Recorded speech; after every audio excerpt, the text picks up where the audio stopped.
اے میرے بیٹے، دنیا کی چمک دمک پہ نہ جا، کیونکہ یہ فانی ہے، اصل کامیابی آخرت میں ہے۔ عبادت کے وقت اپنی دل کو قابو میں رکھنا، جب دسترخوان پر بیٹھو تو اپنے پیٹ کو قابو میں رکھنا، کسی کے گھر جاؤ تو اپنی آنکھوں کو قابو میں رکھنا۔ اے میرے بیٹے، نماز قائم کرو، نیکی کا حکم دو، برائیوں سے روکو، اور جو مصیبت تجھے پہنچ جائے اس پر صبر کرو۔ اے میرے بیٹے، جاہل لوگوں سے دوری اختیار کرو، ان کے صحبت سے پرہیز کرو، ایسا نہ ہو کہ وہ تمہیں بھی اپنی جیسا بنا لے۔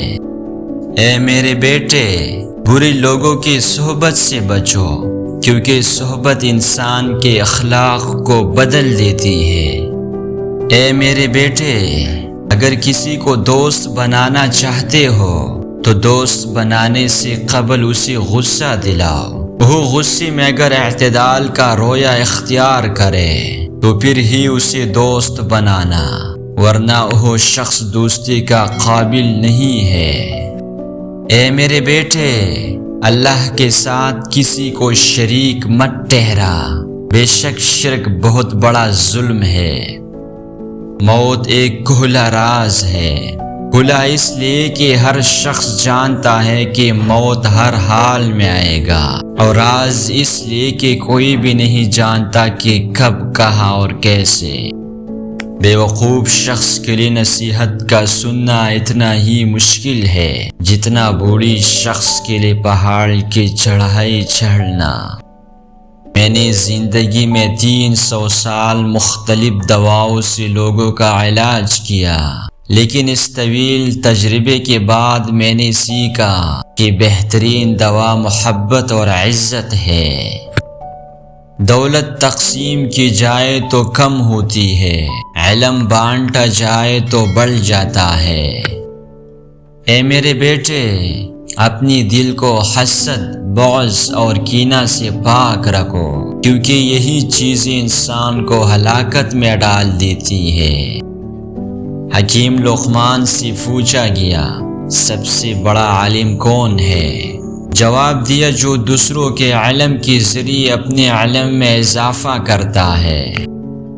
حکیم لقمان سے پوچھا گیا کہ کیا موت سے زیادہ تکلیف دہ کوئی لمحہ بھی ہے؟ تو انہوں نے فرمایا، ہاں، جب کوئی عزت دار شخص انتہائی مجبور ہو کر کسی کے آگے ہاتھ پھیلائے، تب اس کے لیے وہ لمحہ موت سے زیادہ تکلیف دہ ہوتی ہے۔ تکبر مت کرو، لوگوں سے منہ نہ موڑ، اور زمین پر غرور سے مت چلو، بے شک اللہ متکبر لوگوں کو پسند نہیں کرتا۔